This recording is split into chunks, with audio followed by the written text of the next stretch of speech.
Hey guys, in this video I'll show you how to get NFL Sunday Ticket without Directv.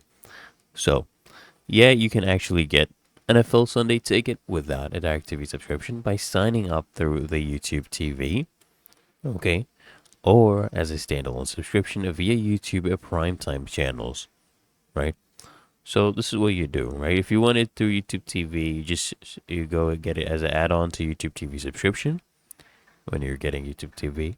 And for YouTube Primetime channels, you can actually also get a standalone subscription to NFL Sunday Tickets through YouTube's, you know, TV and movie hub, right? You get it from there. And there are other ways to get it as well, right? There's, of course, other options. Like you can actually get it through Amazon Prime Video.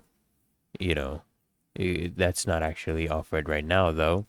You can also get some out of market games, NFL Plus, another streaming option. They get live games on mobile devices that offer, NFL Red Zone, NFL Network. So those are the different ways. So I hope this guide provided value to you, and if it did, consider smashing that like button as well as subscribing to frequently asked questions, and I'll see you in the next one.